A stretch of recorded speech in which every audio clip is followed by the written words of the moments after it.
Hello everyone, in today's video we're going to be doing a full flight from Albany, New York all the way down to Martha's Vineyard in the Citation 10 and X-Plane 12. Let's get started. So first things first, this is a very cool plane. It's very effective. It'll get us there very quickly. It is definitely a corporate jet for sure. So before I started this today, I went ahead and created myself a flight plan over on SimBrief. Pretty straightforward flight plan here. Like I said, basically popping from Albany, going all the way down to MVY. Our actual route itself is going to be down here, as well as the critical locations as far as runways, and of course the important fuel and everything we have to get set up for that. So the first thing I'm going to do is I'm going to go to the top of the screen where it says Edit Weight and Balance, and I'm just going to confirm that all my numbers correspond to what we've calculated. Let's see here. Payload weight 2269, check. We're looking for a fuel weight of about, I think a block fuel is the amount of fuel you're carrying, by the way, 4496. So we're a little heavy for fuel, but that's okay. One thing I really love about this is there's a takeoff performance and a landing performance calculator built into it. And the reason I really like this is if I hit this button, you'll actually see that it'll break it down for us. And it'll tell us things like barometric pressure. It'll tell us what the wind is. It's going to let us know what the thrust is. We've got no flex thrust or anything like that. It's also going to estimate our runway and all that other critical information. And this looks pretty good to me. Like I said, no real issue here. Outputs, flaps 15. VR today is going to be 118 knots, which is a good number. We can take advantage of that when we get into the sim. All right, let's apply those changes. Now, I found a lot of different websites that offered a lot of different checklists for this aircraft as far as how to get it started. And I'm going to go ahead and do the flow that works for me. It just, like I said, hit all the critical buttons, hit all the things in the order that I feel they need to be hit. I was reading a very amusing article that was actually talking about how every company does something different. So starting from left to right here, like I said, try to keep it relatively simple. We're just going to go right here, go straight across. We have oxygen for flight, passenger oxygen switches to auto. All of our lights are good. It's a nice daytime flight here. Our wing transfer, you're going to get a big angry light on this one. So you're going to want to snap this to the normal position. Norm and auto is basically the same thing on a Citation. Swinging over here to the middle, we have some DC power. If we wanted to do some stuff with external power today, we could actually connect it with a button. But for today, I'm just going to go ahead and pop on the two batteries. One thing that I do, which is very scandalous, at least I feel is scandalous here, is I actually go ahead and pop on the avionics power, just to make things a little bit easier for us in a minute. A good time to test the standby power. You can pop that to test. It should turn green. And if you needed extra power, we could actually pop that one on. And you probably heard the solenoid kick over here. Not required for this. Again, off is fine for the way we have it. Everything else for now, I'm going to leave alone as we move our way across. We have some heat. We're going to come back to these heating systems in a little bit later. Coming over to hydraulics, we have an emergency pump. It's always a good idea to give that a quick test just to make sure everything's working smoothly for us. When we pop that, we should get an annunciator. You can see the hydraulic pressure went wing and went flying up, so we know that that's working correctly. I don't want to run this on the ground because it's going to kill our batteries. We have some nice little lights here, and one really cool thing here is there's required ground and there's ground required anti-collision. What I love here is if you snap that on, you basically let people know that you're in here. When you snap that on, you let them know we're about to get started. It's just kind of neat with the nav light over here. Pressurization, the important thing we want to keep an eye out here is we just want to make sure everything's done normal. Cockpit temperature, we're just going to make sure that's okay. It's a little cold in here today, but that's all right. We're going to make sure our two packs are off. Check. And of course, our bleed air system is off. We want to make sure they're off for the purposes of starting here. That looks great. And we're now going to turn our head and come over to the APU panel here. Now, this again, they keep it real simple for this purpose. What I'm going to do is I'm going to come to the master switch, pop that to the on position. You can see we get our lights. Pop this into the APU start button, and we're going to press and hold it. What's going to happen here is you're going to see this thing boots up fast, and we're going to release that switch once it gets to 40. Just like that. And we can see it's going to continue kind of warming itself up on its own. The temperature drops very quickly. The DC volts, you can already see we went through quite a bit of voltage there. If we needed to start this thing a little faster, we could use our standby battery, and it's not a big deal. In a moment, this light's going to come on, go off, and it's going to let us know that we're ready to go. So what I'm going to do now is I'm going to pop on the APU generator. You can hear a bunch of happy little switches firing. I'm going to turn on the bleed air, which is going to give us some air so that we can actually start the engines itself. Now that we have some electrical power floating around inside here, it makes things a little bit easier for us to kind of get some work done before it comes time to actually, kind of get everybody sort of going for this purpose. So what I'm going to do now is I'm going to float down to my FMS and start getting some of these systems all squared away for us. So I'm going to come to the flight plan page. It's going to say active flight plan. There's none. Don't panic. So don't worry about that too much. Like I said, we can just come back to our main, perf inits. We're not interested for that. Flight plan. There's the button I was looking for. Delightful. So what I'm going to do is go ahead and type in our starting point, which is going to be Albany. Set that as my origin. My destination today is going to be Martha's Vineyard. Delightful. Now, what you have to do is we can either direct this, or what we can do is we can actually dial in the individual waypoints themselves, which is what we're going to do.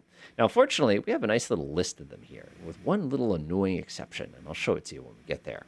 So we're going to be taking off direct Canaan, C-A-N-A-N. Click right here for that. It's going to say via 2, and we're going to be flying via the Tango 300 to Munich. To do that, you'll notice this little decimal point here. Watch this trick.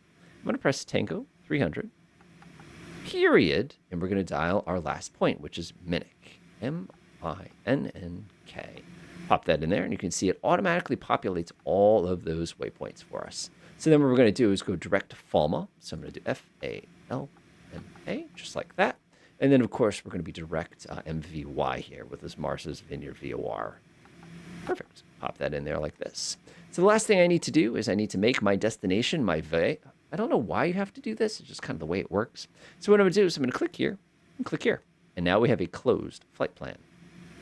My next step is to select my departure.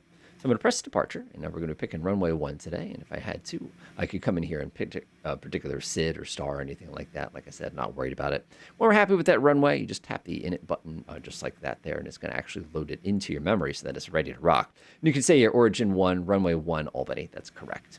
Now, if we wanted to set our arrival procedure, if we knew what it happened to be this far in advance, you could actually press nav, click arrival, and then I can actually pick everything.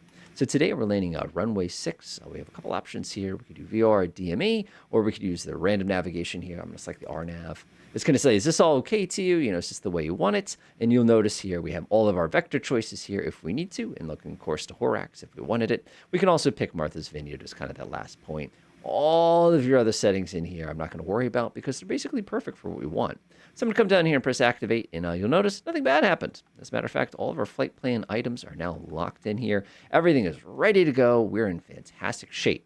So I'm going to press the perf init button, and you're going to see here, there's not a lot to this. You can see if I go to the next page and the previous page, not a lot going on here. And if I even come here, cruise winds at altitude, transition, initial cruise altitude, you'll notice even says optimum here. We happen to know from our little flight plan earlier that it's 17,000 pounds, or 17, that'd be interesting, 17,000 feet. And you'll notice here, if I click here, it'll actually load that into memory. So it knows that that is actually our initial cruise altitude to make it a little bit easier for us. Taking a look here, just checking a couple little numbers. Again, fuel gauge, I can actually come here and click there, and that will say, are you sure this is what you want? Yes, it is what I want. And now everything's ready to go. You've got your estimated time en route, all of our ETA, all of our conformance, everything's ready to go. And you can see it actually breaks it down for you step by step, so you can visually confirm that everything makes sense for your flight. I'm happy with that. So I'm going to hit progress, and it expects Canaan next, which is perfectly fine. Now it's time to go ahead and get this aircraft started, which, as I mentioned, this is a nice and easy aircraft to get started. There's not a lot of drama, what I like to kind of call it, starting here. So the first thing I'm going to do is I'm going to come down here. We've got our lovely little FADEC. I'm going to make sure it's in the normal position. We're going to get our fuel post pumps into the norm position here. And again, norm, think of it like auto. Now, some people can, of course, if you needed to, you could fire up the ignition manually. I'm not going to do that. I just don't need to. I can actually leave it on a norm, and it'll light up itself. Now, these throttles are a little tricky. Let me show you why. If you look really carefully, they're actually in the cutoff position. If I grab this throttle and actually push it, you see how it kind of like snaps and locks there? When this is up, this is unlocked, and it allows us to actually turn the fuel flow on. So I want to make sure that's actually off for this part here. One thing I want to do too while I'm down here is I just want to make sure all my switches look okay as far as that goes, and it looks pretty good to me. Now, startup on this thing is an absolute blast. It's just so easy. Like I said, they really made it simple. Just confirming I've got no pressure in places I don't want them right now. Good, start pressure 64. I'm going to make sure my parking brake is set. I like how this is emergency brake. It works perfectly fine as a parking brake as far as I'm concerned. Cool, and now we're ready to get started. So floating over here, I'm just going to make sure my packs are in the off position, which they are. We're going to make sure we have plenty of air coming out of the APU. Temperature seems reasonable, so I'm not going to stress about that too much. Navigation, I'm going to pop on anti-collision light to let everybody know we're about to get started. And now we just have to go ahead and start her up, which is, like I said, pretty easy. You're going to get some angry little warnings and stuff like that. But like I said, don't worry about it. Like I said, this is an easy plane to start. So what we're going to do here is we're going to go ahead and activate the starter. We're going to start on the right-hand side. I'm going to click this button once. You're going to get a bunch of angry lights. And what's going to happen here is if you look right where my finger is, I'll actually pop this out so you can see it better. But right here, you can see that we're starting to build up turbine speed. And when that maxes out, it's going to hit about 25 to 30. We're just going to come down here, and we're going to take our throttle, and we're going to click it into the unlock position. Now, when you do that, you're going to get a bunch of angry warnings. Turbine's going to rapidly start to pick up speed. You're going to see the ITT is going to spike, and then it's going to slowly come back down. You're going to get a bunch of oil pressure warnings and things like that as everything starts to actually spin up. And you can see we've already burnt our first 20 pounds of fuel, and I haven't done anything yet. Is that kind of fun? All right, so we're at 20 there. That's looking pretty darn good. That's a good start on that engine. We're ready to go ahead and get that other engine started. So to start the next engine, same process. I'm simply going to click that button on that side, and it's going to be the same thing. You can see the turbine speeds up very, very, very quickly. Again, we're running everything off the APU right now, which, again, depending on your corporation, depending on your company, depending on your checklist, it's going to be a little bit different. So we'll go ahead and power the thing on that side. I have split throttle, so it's a little easier for me. So what you're going to see here is everything is going to come snapping on very, very quickly. And now we're basically going to be ready to be sort of offloading sort of the electrical load from the APU directly onto the rest of the aircraft itself, as well as the pressure load. It is starting to get a little cold in here. All right, 17.5. The lights will disengage. Everything is a good start. We're now ready to go ahead and fire it up. So I'm going to go ahead and pop on my first generator. Pop on my second generator. That's going to go ahead and give you some warnings here. It's going to say a couple warnings, such as my heat's off. I also have my fuel boost pump on the left-hand side. That's okay. It just started up, so it doesn't surprise me that it's on there like that. Coming over here, we're going to get our repeat of static turned on. Coming over here again, I'm going to go ahead and disengage the bleed air. I'm also going to pop off the generator. And on the real world, you'd really want your APU to start cooling off. It's going to take a few minutes, but while that cools off, we can get all the rest of our switches set here. I'm going to turn on my engine bleed air. And I'm going to turn on my cockpit packs. Now, keep in mind, if you're in a situation where you need an absolute minimum takeoff run, what you can actually do is you can actually basically shut those two off if you needed to. But the reality is, it's cold in here, and I wouldn't mind if it warms up a little bit. Everything else is okay. We're not going to do any of the weird stuff there. Aux pump does not need to be on for the purposes of this. Wing inspection light is off. The APU, we're going to pretend it's been 5 minutes, and we'll go ahead and shut it off. All you do is you snap this once down into that position, and when it's finally ready and completely off, you can go ahead and kick the master off, and you can see it takes a few moments to kind of unboot itself. So we're good to go. Now it's just a matter of grabbing a couple of the little details. One thing is we always take off of flaps 15 with this aircraft. So we're going to go 1, 2, 3 clicks of flaps, and we're going to go ahead and get our autopilot ready and set up here. So right now we're going to be flying at, like I said earlier, we're going to be doing 17,000 feet today. So I'm going to come down here to altitude select, and I'm just going to crank this until I get to 17,000, which you can see really, really quickly up top. We're taking off runway 1 here, so I'm going to grab my heading hold here. Whoa, I grabbed the wrong knob like I always do. Sigh. Grab the correct heading knob, and I'll go ahead and slap that to about 10, which is going to be about my heading there. One thing you'll notice is my course line is green, which means it's coming from a VOR, which we're not using here today. So what I'm actually going to do is I'm going to press this button that says FMS, where my finger is, and I want to hit that. You'll actually see it switches to magenta to tell us that we're using GPS for this. A couple of little things we're going to set up, for example. We're going to get our nav pre-armed here. It's going to expect us for a lateral nav. That's good. We're going to get our flight level change pre-selected here. And again, we're going to be taking about 250 knots. We're corporate, so we go fast. So I've just got to get that all squared away before we do anything, basically. 250 knots is going to be that position. That's good to go. That's good to go. That's good to go. That's good to go. I'll go ahead and check my barometric pressure one last time. Everything's fine. Brakes are released, and we're ready to start rolling. Now, taxiing this aircraft, absolute snap. I just kind of give it a quick little tap. Sorry for the volume there. And we're just going to make our way over the runway, which, as you probably could have predicted, I try to keep it as close as possible. All right, we're set. And yes, I did find the correct parking brake. It was down here. I kept hitting the wrong button on my joystick, which is why I was using this one. All right, that's all set. So let's go ahead and get ready for takeoff now. So everything's preset into our GPS. You can see, or not GPS, or FMS, basically. We've got our speed, we've got our altitude. The magenta is ready to go. Coming down here, we'll pop on our landing lights here. Everything's good. Swinging on this side, we're just going to confirm that everything looks good. Anti-collision's fine. Nav is good. Recog is good. No unusual heat today. It is a cool winter day, but it's not winter. It's a fall day. Everything else looks fine. Looks good up here. We don't touch the yaw damper until we get airborne. Finally warmed up. It's up to 22 Celsius, and everything's looking really good. Let's do it. So getting this thing in the air, pretty straightforward process. We'll start by releasing this. So I don't know what it is about X-Plane 12, but I have so many issues with the brakes. I don't know what it is. But anyway, we'll go ahead and get this thing all lined up and ready to rock for us today. Takeoff on this, when you're at lightweights like we are, is fast. And if I remember a little while ago, I was mentioning the fact that our V-speed is going to be relatively low today. So if we were to go to takeoff speeds, for example, you can actually come in here and you can manually dial them in. I find it kind of hard to use. Like I said, you can leave it on auto kind of a thing, and we can set all those individually. I I just find it easier to just set up myself. It's just kind of one of those things. But like I said, everything's a little different.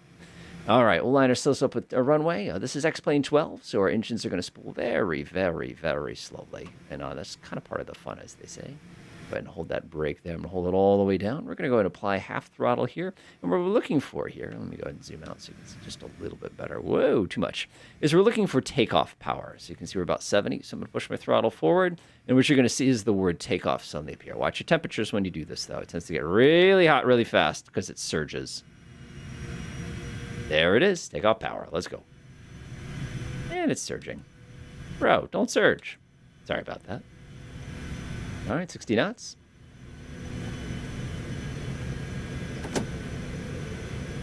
V1. You're up. This thing rips. All right, we're just going to hold this. About 175. We're going to go ahead and bring up that first click of flaps. And yes, I did have some trouble with my landing gear lever. Next click, about 200. Next click, about 220. Automatic pilot on. Check my last click. Confirm flaps in the right position, gears in the right position.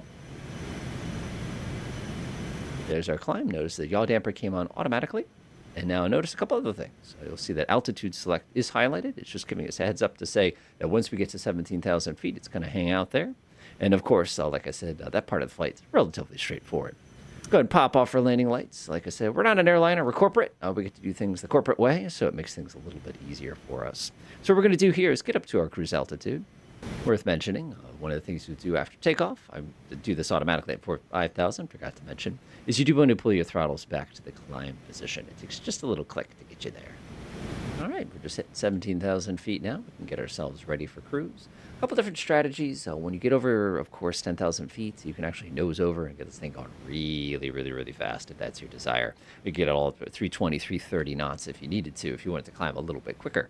But for us, it's quite a snap to put this thing into cruise mode. All you're really going to do is take your throttle and we're going to pull it back until it locks into cruise mode. As you can see here over on where it says fan, it just says crew, which is giving us a heads up to say that you're now in cruise mode. The cool thing is that's basically it for this portion of the flight.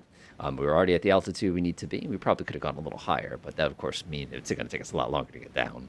A good time, of course, double-checking all your settings. So you can see our barometric pressures are out of sync here. It should be 3016 today, so I can actually come here and update that. We are under 18,000 feet in the United States, so one of the things is we will not be adjusting anything. One thing we want to do when we're cruising, though, is just kind of run through and check some of your settings. You'll notice, for example, my cruise power is rapidly getting us into a situation that we're going to be in trouble, basically, because we're going to overspeed the aircraft. So I'm actually going to disregard the cruise power. I'm just going to manually step in real quickly here and pull the throttle back a little bit. Again, we're pretty low today, so I'm going to pop that into the cruise kind of a little bit further back, because we really don't need to be going this fast at 17,000 feet. I actually need even less thrust than that. You don't want to be overspeeding it. Your corporate clients who are sitting in the back are going to get really unhappy with you if they start hearing a bunch of angry noises coming out of their multi-million-dollar jet. It's just kind of a general thing there. What I like to do now is I like to confirm everything's working okay. Cabin pressure looks nominal to me. Cabin temperature looks good to me. I can come up here and just take a look here. Still climbing a little bit, which is fine. That's exactly what I would expect it to do. Everything's looking very, very comfortable as far as that goes. We can come take a look at our fuel systems real quickly and just confirm that we do have enough fuel for flight here. Let's see here. It's 1420 per hour. We got 4240. Yeah, so we got about an hour and a half, so we got plenty of fuel. Swinging down to our progress page, you can see we're going to be landing at about 2,700 pounds of fuel. So everything's in absolute fantastic shape right now, making this easy. This part of the journey is quite simple, so I'm just going to stretch out and relax. Well, we're just coming up on Minnock now, so we can begin our descent. The lovely island of Martha's Vineyard is just off the left there. We can take a good look at that. So a couple things we'll have to do to just kind of the usual business. We'll set up our altimeter. It's a 3026. It's going to be what we're going to be using for our landing today. So I'll get that kind of pre-dialed in. That's all looking good. We're taking that left. Go ahead and dial ourselves down to the altitude that we need. Again, altitude controls. Unfortunately, back here, or fortunately, I guess it kind of depends on you. Go ahead and pop that down to 2,500 feet. Keep it nice and simple for us. There we go. And then we can go ahead and begin our descent itself. All right.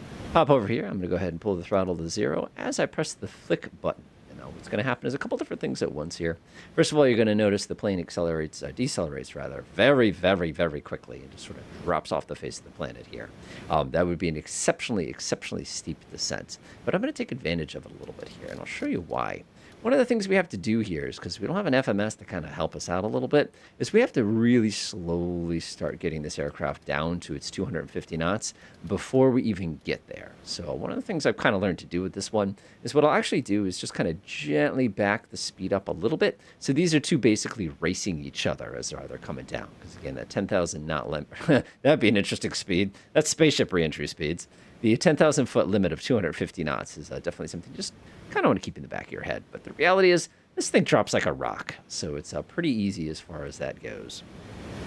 Time to think about approach a little bit. We'll be using a visual approach today. We had the RNAV kind of all queued up, and if I actually zoom out a little bit here, you can kind of see it looks very, very complicated here, because basically you have to cross, and then you got to turn around. And what we'll do is we'll actually use the autopilot to kind of help us out for the first part, and then we're going to come swing around.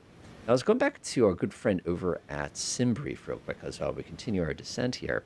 One of the things I like is the fact that it's kind of dialed in all the things, and I've done my calculations, and our approach speed today is going to be 123 knots. I can come down here, and you can actually see that's chilling there. VAP 123, we're going to be using full flaps, and we're going to be landing with about 3,000 feet. So the reality is, I'm going to be honest, and you got to be ready for this, for those of you who are following along with us today. The landing is not going to be as nice as it should be. And the reality is this is a very, very, very challenging plane to land softly. If you do a lot of practice with it at high weights and you try it at low weights, it's just one of those things. No matter how much you try, it just gets tough. All right, so I wasn't paying attention. No, we need to go ahead and get this thing down to 250 in a hurry before we cross 10,000 feet. Oh, no. The reality is air traffic control is not going to chew you out that hard. Your company might chew you out for that particular mover right there. And I'm sure the people in the back seat felt that little bump. But that's what I get for talking instead of flying the plane. All right, we're under 10,000. We're going to go ahead and bring in some lights here, make things a little bit safer for the folks kind of keeping an eye out. Actually, hit all three if you really wanted to. That's fine. One thing you want to observe down on the way down is that the cabin pressure is keeping up. It'll start depressurizing in a minute, which is good. Temperature is still perfectly fine. Like I said, nothing else is really dramatic about this aircraft. We can actually bring in that first click of flaps right away. We're not going to. We're going to get a little closer to our actual landing point first. All right, we're looking pretty good there. You can see our landing runway is directly behind us, basically hanging out. Our aircraft is chilling. We got ourselves down to about 210 knots, just to give us a little bit easier of a time to set this thing down on the ground. One thing I like to do here is you can see just how obnoxious the actual approach is. We're going to be having a procedure turn that we're going to have to fly through to basically line ourselves back up at the runway. And now you can see I've kind of got our speed down a little bit. And I actually have to start bringing the throttle in for this one right away. And like you can see, just because you don't have that extra layer of automation there, it's a little bit more work for you. But you can already see that the nice system here, because we did pre-select that approach back when we were in Albany, it's basically already ready to go. The big thing for us is that we just have to kind of monitor the approach and get ready. One thing I like to do here is a speed of about 205 knots is a very comfortable speed. And the reason I particularly like that speed is because that's going to be the speed that allows us to get our 15 degrees of flaps. Now, the cool thing here is if I really wanted to, I could put flaps 5 down right now. But the reality is until we get to the procedure turn, I don't want to do too much as far as power changes. Because once you start bringing the flaps down to 15, that drag is very real on this aircraft, and you're going to feel every bit of it. And of course, there's a lovely aircraft carrier. If we want to have a more ironic landing, we come back and take that first shot later. I don't necessarily recommend that there. So what we're looking for here is that first point. And there we have it. We hit it just like that. So we're going to start our hold here. I'm going to go ahead and pop that first click of flaps in. So for this aircraft, your first click of flaps, as you can see, is slats. The real flap is flaps 5 there. And when I hit that, it's going to make it a little bit better. I'm not going to touch flaps 5. Or 15 rather. Like I said, that extra drag is very, very, very, very real when you come around. But you can see we're executing the first part of the procedure turn here. What's going to happen in a few moments is it's basically going to do a power donut and flip around. If we wanted to basically tell the computer, hey, we don't actually want to fly this hold, one of the things we could actually do is if you open up your flight plan here, we could actually order a direct Cessna. So we could come in here and basically pop that one in as our next point kind of a thing. And that'll definitely get us going direct. And again, keep in mind, Cessna is kind of behind us a little bit. There it is. So actually, no, Cessna is next by. It's Horaxes that we produce proceed direct there. And I do appreciate the fact they did highlight the little H here just to kind of give us a heads up that it is a hold. But again, this is more of a procedure turn than anything because this aircraft needs to flip itself back around to be able to come in for that landing. All right, coming out now. Now it's time to go ahead and get ready to land. So what I've done here is I've armed the approach, as you can see here, and we've got VGP, just giving us a heads up that vertical glide path is selected. Horax, as you can see, is ready to go. If you had to keep holding, by the way, you can actually press the resume hold button, and it would basically say, hey, give me another rotation, kind of a thing like that. So what we're trying to do here is get to about that point, and we've crossed it. So what we're looking for is a couple things here. We've gone through Horax, like I said. We're coming up on the next point, and you can see we're quite a bit below. A new thing has appeared on our screen, LPV, which is notifying us that we're going to get that very, very good, high-quality GPS approach here for this one. Speed is basically perfect. We've got that first click of flaps down. It's a flaps 5, basically, to help us out a little bit. And what we're basically doing is keeping an eye on the vertical path or the glide slope indicator, basically. Once it gets to one click above, that's going to be the time we're going to start dirtying up the airplane and getting ready for the approach itself. And there it is, right there. So let's go ahead and dirty the aircraft up. So I'm going to go ahead and pop the flaps down. You're going to feel a bit of a pitch change here. Speed's going to start coming down, flaps down, throttle forward. And there we are. Whoop, too much. Every time, every time. So the aircraft now, we're just going to confirm that everything is in the ready-to-land position. I do not need to play with this. You can if you want. If it makes you feel better, shut it off. So what we have now is we've begun our descent. Our speed's 185 knots, slowly winding down. You can see down here, we're perfectly on path. We're more or less a little bit low. And what we're trying to do is get ready for that last click of flaps there. Now that we're safely underneath that speed, about 175, I'm going to pop that last one in. And you're going to feel it right away. And this whole aircraft pitches. It's going to come up a little bit. It's going to come down a little bit. It's going to kind of go all over the place.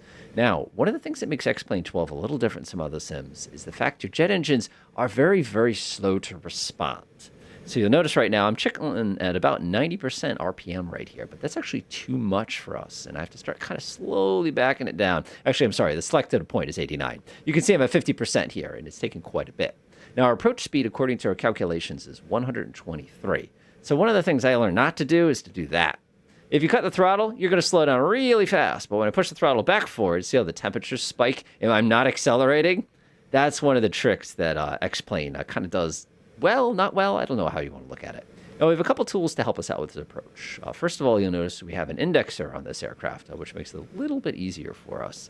The other thing you'll notice is we have this angle of attack gauge. Now, the cool thing with the angle of attack gauge is these two correspond with each other, making your life easy so you can watch trends of angle of attack during our approach. So like right now, I can see my throttle's at about 50% here. I'm slowing down. I'm just about 123 knots here, but I notice I'm right on index here. I'm actually going to give it just a tiny bit less throttle. So we're on index. You can see the angle of attack monitor is right in the center. You have to catch it. Do you see how we're starting to get out of index here? So just push the throttle a little bit, just a little bit. Just give it a tap and wait. Do you see how it overshoots jet quickly? So you have to kind of find that point on your throttle where it feels just right. And again, even though we calculated for 123, 125 is actually a little bit better of a number for us. And you can see we're chilling on that right there. If it makes it easier for you, you can actually come here and click on this and pop it out. This is a really, really handy thing to make this a little easier. You can see we're actually picking up speed there, which we don't want. And again, the AOA indexer is giving us a heads up saying, hey, the wind shifted, which it did. That's part of the fun, as they say. All right, last checks for everything. Everything's good here. Everything's good there. Everything's looking good. Now, here's a quick little tip for this airplane that I find a little easier. If you actually lift your head up a little bit, like to about that position, right about there. You can actually see my head position is supposed to be here, right here, based on the knobs, but that isn't helpful at all. So I'm going to come up just a little bit. We're on index. Get your hand right on the autopilot release. And again, this particular aircraft, it's pretty good. It's pretty good. I will not land this thing nearly as smoothly as the professionals will, but once you have everything kind of stable, it's tolerable.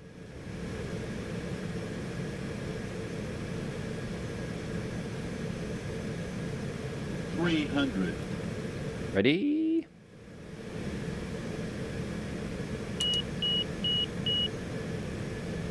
So what we're doing here is you're going to pull the throttle to 0 before you get to the ground. A little high. 100. Fingertip controls, fingertip controls. 50. 40. 30. Nose up. Just wait. Don't touch it, don't touch it, don't touch it. Nice. That was actually a pretty good one. All right. That was actually pretty good. Not proud of it, but that was actually good. That was good. Usually I'm a lot harder on those. But one of the things you notice is when you hit ground effect, this thing just stops. And it's just, this is so goofy. All right, so normally what we would not do is taxi on the another runway here. This is pretty verboten unless they specifically called you and said, you can turn off runway 33. They probably wouldn't over here in Martha's Vineyard. That's just not how that would go. So as you can see, great flight. This is a great little corporate jet. It is fantastic handling. Like I said, nothing surprising there as far as it goes. I was surprised landing went well, but you saw how the ground effect kind of caught me. Oh man, that is that's very real in the real world. It's just kind of one of those things. So now that we're on the ground, a couple things we can do here is if we were in a rush, like to say we have a really quick turn around rather, one of the things we can do is actually get the APU fired up kind of early here so that when we do go ahead and kill everything, it's a little bit easier for us to basically get that cycle going one more time. Just double check that when you are going to do something along those lines. A lot of Delta here today. When you are going to do something along those lines, just be mindful of the fact that it takes time to boot up. And of course, you burn all this extra fuel, and you really can't have the bleeds and the generator going because otherwise everything kind of conflicts with each other. Speaking of things that shouldn't be going, don't forget to disengage your landing lights there. It's very rude. Hey, there's already somebody here for us, and it looks good to me. We'll hit the park and brake. Shutdown on this thing is to snap. What you're going to do is you're going to grab the throttle and pull it. And what will happen is as soon as it gets to that cutoff position, you'll hear everything start spoiling down. And you're going to get a lot of angry warnings. You can see the fuel boost came on, the APU came on, and everything kind of popped up. You can go pop your generators off real quick. Yep, you can see everything gets real unhappy real fast. We're going to go ahead and disengage the bleeds because they don't do us any good anymore anyway. Whoa, don't want to do that. And as soon as this is ready, we can load it up, pop the air back on, and if we wanted to keep everything cool, we could even flip the packs back on. Enjoy.